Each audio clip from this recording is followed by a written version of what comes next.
Jordan Poole goes to D.C. Chris Paul goes to Golden State. Your quick thoughts on that? I'm not happy about it. I don't think it fits. I love Chris Paul. He's a future Hall of Famer, one of the greatest point guards to have ever lived. And obviously, when you look at him and the thought of him and Steph playing together, Steph's not going to mind that they're great friends. But the reality is the fit is not ideal. This has been the common misconception of basketball fans around the world upon learning that Chris Paul will be heading to the Golden State Warriors next season. I mean, I really can't blame those folks though. You got a transcendent shooter who's currently in his prime, even at age 35. Then you're gonna have a savvy point guard next to him? Like, in all seriousness, how is this gonna work? A lot of people are already saying that this is a trade that will bite the Warriors in the rear end later on, with the question of positional fit as the main area of concern, of course. But if you consider the financial factors, as well as the problems they had in the locker room last season, this is actually a brilliant move on the Warriors' part, given where they are right now as a franchise. Now, before I delve into the meaty parts, here's what really triggered Mike Dunleavy Jr. to pull off this blockbuster move in the first place. You know, there's no hiding from it. The incident with Draymond and Jordan at the beginning of the year played a role in that. It's hard for that not to impact a team. Anytime some trust is lost, then it makes the process much more difficult. And there was some trust lost, and that's as blunt as I can be. Let's face it, guys, as much as hardcore Dubs fans try hard to deny it, their season was already over before it even began, thanks to the Draymond Poole punching incident.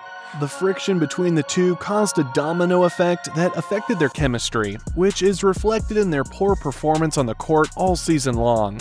And then, JP3's game sunk to new lows after getting the huge bag.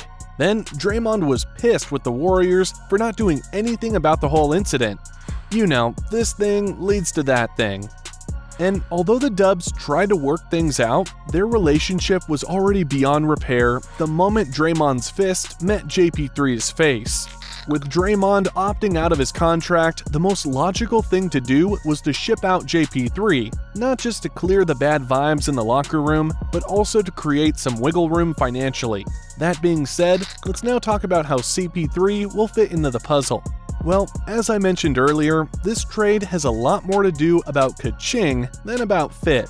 See, the Warriors would have been paying $123 million to JP3 in the next 4 seasons if they decided to keep him.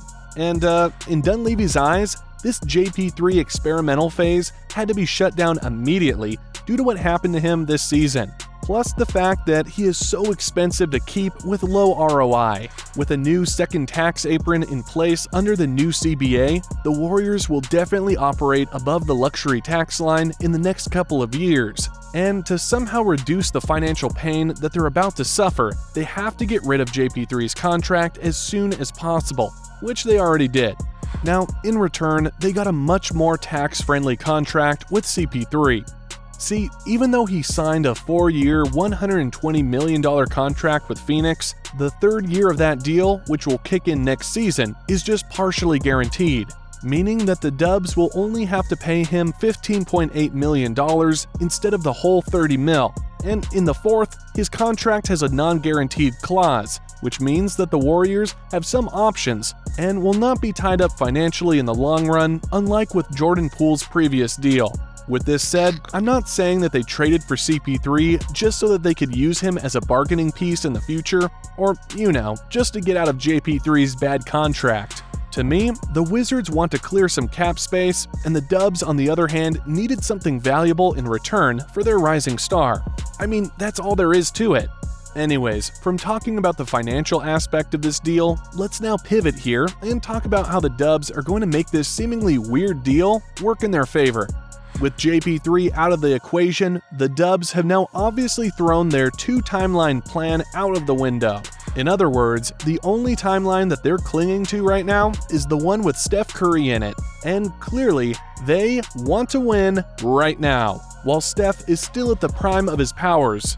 Now, here's the part where everybody scratches their heads. How will these two former bitter rivals make it work while occupying the same position? I mean, will the Dubs go for a small ball lineup with CP3 manning the helm while Steph gets bumped off and be a pure shooting guard? Or is CP3 going to come off the bench and lead the second stringers during the in-between stretches?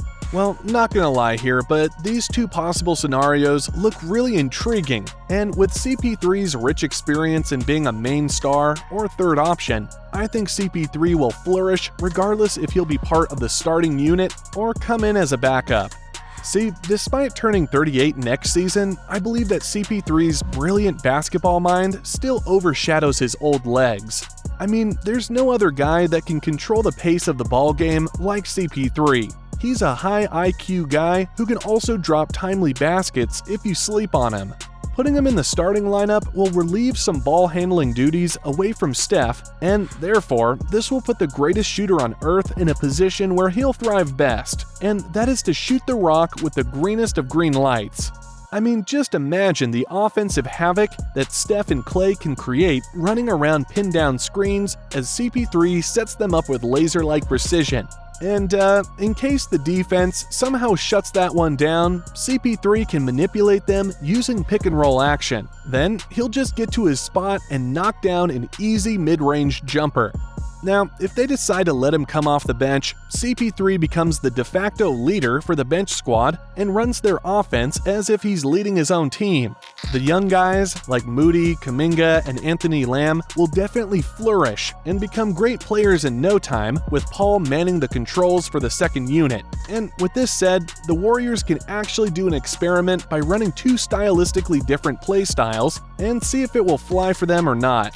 I mean, if the Dubs put CP3 on the bench, the first unit can run with their usual run-and-gun play style, paired with the high-octane tempo to create a huge separation early on.